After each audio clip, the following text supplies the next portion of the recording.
Arrest না করতে পারেন তাহলে আমরা এর থেকে তীব্র প্রতিবাদ করে তুলব। চাই আমরা শান্তিপ্রিয় ব্যবসায়ী, আমরা চাই না নির্বিঘ্নে ব্যবসা করতে চাই। আমাদের সবাইকে নির্দেশ দেন যাতে এক সপ্তাহের ভিতরে এদেরকে অ্যারেস্ট করে আন্দোলনে যেতে বাধ্য হব। আমাদের এই আন্দোলনে যেতে বাধ্য করবেন না। দৃষ্টি আকর্ষণ করছি, তারা এর সুষ্ঠু একটা সমাধান করবে। 6 জন সন্ত্রাস দোকান ভাঙচুর করে পিস্তল ঠেকাইয়া দোকানের ক্যাশ থেকে সব টাকা এবং চেক নিয়ে গেছে। টোটালে আমার দোকানে 8,55,300 টাকা ছিল, তার ভিতরে 3,75,000 টাকার চেক আর বাদবাকি নগদ টাকা।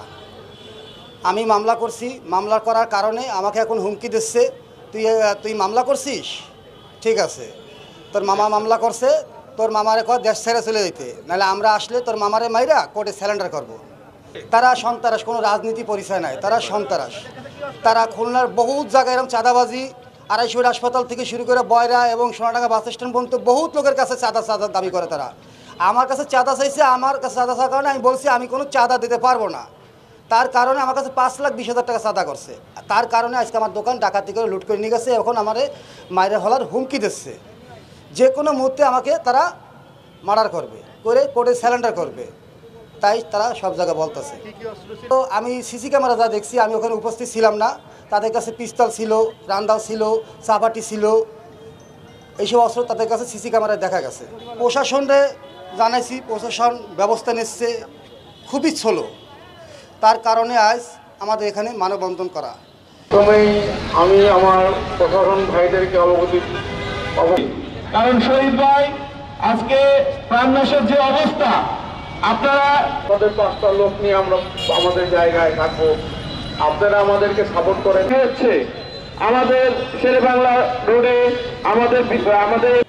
আমরা শুধু প্রশাসনকে জানাতে চাচ্ছি না, আমরা সেই সন্ত্রাসীকেও জানাতে চাচ্ছি, সেই সন্ত্রাসীর সাথে আরও 100 সন্ত্রাসীকে জানাতে চাচ্ছি যে আমাদের কোনো ফার্নিচার মালিকের কোনো ফার্নিচারের দোকানে কোথাও টুকাস দিলে পারে, কিন্তু আমরা একা নই, আমাদের সাথে সকলে আমরা এক ভাই এক পরিবার। এটা কিন্তু আমাদের সকলকে বুঝতে হবে, প্রশাসনকেও বুঝতে হবে যে আমাদের সহযোগিতা করা উচিত, করতে হবে। আমাদের সন্ত্রাসী যারা আছে তাদেরকেও বুঝতে হবে যে এদের কাছে যাওয়া যাবে না। শুধু আমরা একা নই, আমাদের সাথে দোকান মালিক সমিতির, বাংলাদেশ দোকান মালিক সমিতি, তারাও আমাদের সাথে একাত্মতা ঘোষণা করেছে।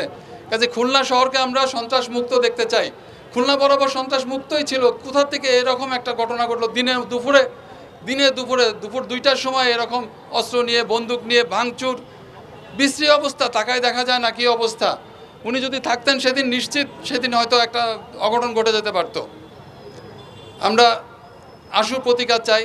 আমাকে সোনাডাঙ্গা থানার থেকে আরও বিভিন্ন প্রশাসন থেকে আমাকে আশ্বাস দেওয়া হয়েছে যে খুব শীঘ্রই তারা একটা সমাধান করবেন, এবং তারা 2-1বার ড্রাইভও দিয়েছেন, কিন্তু সন্ত্রাসীদের ধরতে পারেন নাই। তাই যেভাবেই হোক তাদের কাছে প্রযুক্তি আছে, প্রযুক্তি দিয়ে হোক যে কোনো ব্যবস্থা তাদের কাছে আছে, তারা যেন খুব শীঘ্রই সমাধান করেন। ওনাকে দেশ ছেড়ে চলে যাওয়ার জন্য হুমকি দিচ্ছে, দেশ ছেড়ে চলে অবশ্যই। আমার এক ভাই বলেছেন যে আগামী 7 দিনের মধ্যে যদি এটা সমাধান না হয় তাহলে আমরা আরও বৃহত্তর পরিসরে আসব। আজকে সোমবার, এখন পর্যন্ত একজনও সন্ত্রাসী ধরা পড়ে নাই।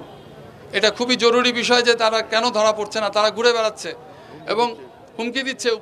আপনাদের ভাই, আপনারা আমাদের যদি সাপোর্ট না করেন, আমাদের হেল্প না করেন, তবে ব্যবসা পরিচালনা করার সুযোগ করে দেন। আর আমরা শান্তিপ্রিয়ভাবে ব্যবসা করি, আমাদের মাধ্যমে আল্লাহ রাব্বুল আলামিন আমাদের এমনভাবে যে ভাই দেখেন, আপনারা আমাদেরকে সহযোগিতা। আমাদের মুরব্বী মোহাম্মদ আতিকুল ইসলাম এই পর্যায়ে বক্তব্য রাখবেন, সম্পাদক জনাব আতিকুল ইসলাম।